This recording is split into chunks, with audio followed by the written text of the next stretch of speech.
Today in SnowRunner, we're going to be checking out this brand new Y61, which is a console-friendly Nissan Patrol Y61 mod. Now, if you are a fan of the Nissan Patrol, you're absolutely going to love this thing. And not only are you going to love it, but you're going to love the engine and gearbox selections that we have right off the bat. Now, in terms of the suspension, we've got everything from a 2-inch lift, a 4-inch lift, a 6-inch lift, an 8-inch lift, all the way up to an 8-inch Super Flex lift, which that's the one you are definitely going to want. And then tires wise, you got a pretty good selection of all-terrains, mud terrains, and sand tires. The sand tires we are not really going to be focusing on in this video, but we are going to be using a set of the BFG mud terrains that work really well in pretty much all conditions, especially out here on a map like Tassie Trailing. Now, you can go up to like a 51-inch tire. We're not going to go that big because going that big, in my opinion, kind of makes it a little bit uneven in terms of the center of gravity. Again, so we're not going to be going that big in terms of the tires,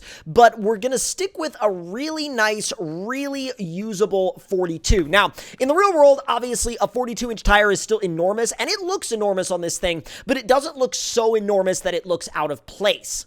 Now, you do get a pretty nice selection of bumpers for this rig. Out of all of the bumpers that it has, though, I decided to go with the ones that had the extra LED lights and the pods and the winch. That one was kind of the most all-inclusive bumper of the bunch. Now, wheels and tires-wise, you can definitely go for a more stock or steel wheel off-road kind of look, or you can go for more of a high-end off-road look in these chromed-out beadlocks, which I think actually look really, really nice, and they sort of add a little bit of pop to this rig. And also, the weathered orange really looks great on this thing. I mean, it's actually, in my opinion, probably the best color you can pick, although vehicle paint color is totally 100% subjective, so I completely understand if y'all have a different preference. Now, with the way that I have put this thing together, it is designed to have a lot of torque, a lot of low end, but not really be all that fast, because you don't really need speed out here on a map like Tassie Trailing, and that's why we went with the slower crawler-focused gearbox.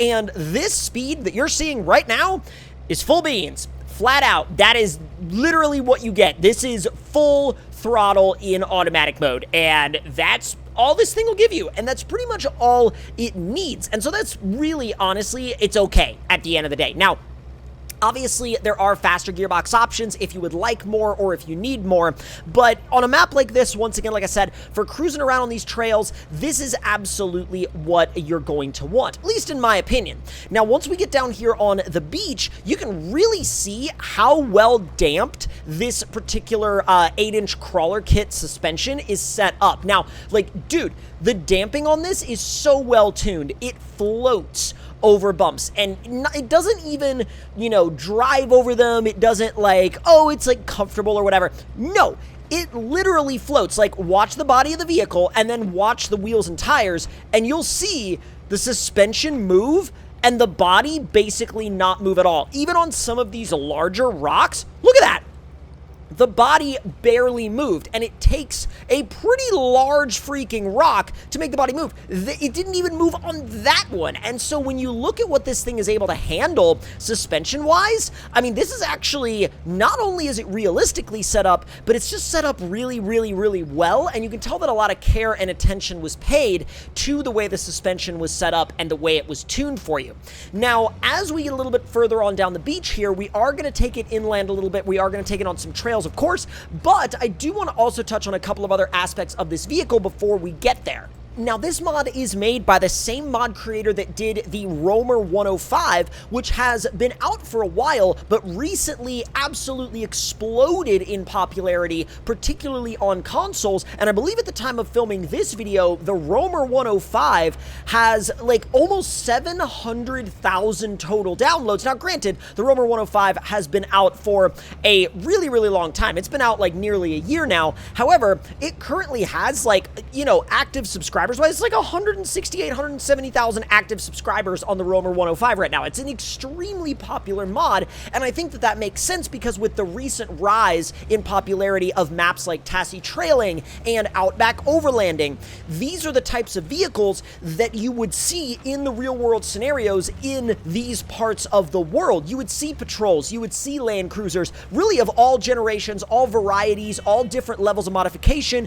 You would see some that are basically stock or are stock with maybe like a 1.5-inch lift or 2-inch lift and just tires. You would see some that have like a long arm kit and like an 8-inch, suspension lift with like 40-inch tires. It's all up to however much the person that owns it and drives it wants to build it.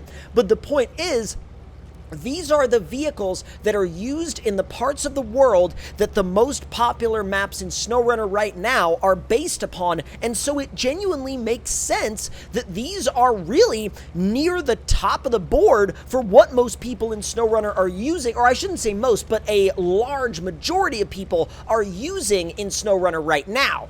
Now, I don't have the actual numbers for how much RAM this would use on a console, but I would genuinely imagine, especially from my experience with the Roamer 105, which is, of course, once again, made by the same mod creator, that mod, at least on an Xbox Series X and on my Xbox Series X, it doesn't really use all that much RAM at all, and so I wouldn't expect this thing to use much RAM either when it does hit your consoles, and it really doesn't seem to have a ton of add-ons. Like, it's got some, of course, enough to where you can really enjoy the customization aspect of it, but it doesn't have so many that it's going to be some kind of RAM hog. It's not going to have so many that where you have to turn off like a bunch of your other mods in order to use this one. I don't think that's going to be the case with this. I think this is going to be a very RAM safe mod, especially if that's something that you are concerned about in particular. I will say, though, another thing that I have noticed, and this is something that the developers keep mentioning in their, occasional community updates and stuff like that, and it's that they keep mentioning, we are actively trying to fix the multiplayer issues on Xbox, but, like, we have seen we are attempting to fix for a really long time now. The line has been, we are attempting to fix this, but we haven't really gotten much feedback other than that, and I worry about that. I really, really do, because the Xbox community for this game is one of the biggest ones, and I have seen them be, a lot of them just feel like, because initially a lot of them were mad, and I think now a lot of them just feel really, really defeated, like, like, they read these updates like, we're working on it, or we're looking at it, or we're looking into it, this, that, and the other, and they keep reading these, and eventually, I think they, it's like, you see comments like, well, I'll come back to that game whenever they eventually fix the multiplayer on Xbox. And that's, like, really sad to see, because a lot of the reason why people played this game was so they could play multiplayer with their friends. And especially on modded maps like this one, trail riding in the middle of nowhere is always more fun with friends. It's always more fun when, you and a group of your buddies are trying to get to, like, a campsite in the middle of nowhere to set up a canopy and pitch camp and, like, actually do a proper camping and off-roading RP. But you can't really do that when the multiplayer component of the game doesn't work, and I'm really hoping that we hear more of an update on the Xbox multiplayer situation soon, because I know that, heck, there are some people out there that have flat out left the game pretty much entirely because of the Xbox multiplayer problem. And I think if people are leaving your game over an issue, that issue needs to basically be at the top of your, your to-do list or your to-do pile, even if it means, diverting more of your time to that than to, say, for example, the next DLC. Because, like, sure, having another DLC would be great, having another region would be great, having more trucks is always great, but none of that really matters if your community can't actually get online with their friends, especially on Xbox, which is one of the biggest user bases of this game, and actually enjoy all of that content together, because enjoying it by yourself is only going to go so far for you as an experience. Now, some SnowRunner players do prefer to play the game solo, and there's nothing wrong with that. There's nothing wrong with that whatsoever. However, there is a large portion of the game, again, I keep going back to this, but especially on Xbox, that loves playing this game in multiplayer, and that's their primary way to play the game.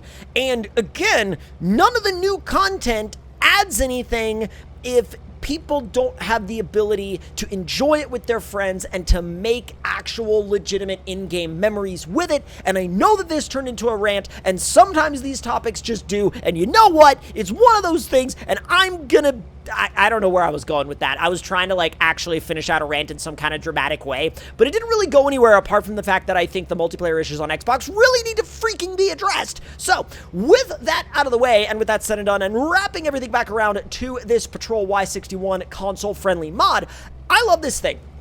I think this thing is amazing, and I definitely think that the mod creator did an amazing job with it, and I'm sure that if there are any little bugs and glitches that are found, I'm sure they will continue to update this thing over time. Now, I definitely think if y'all are into realistic trail vehicles, this should definitely be one that you add to your garage, and if you are new around here and you would like to stay as up-to-date as possible on everything SnowRunner and more, make sure you hit that subscribe button and turn those notifications on, and I will see y'all next time. Talk to y'all later. Hope y'all enjoyed.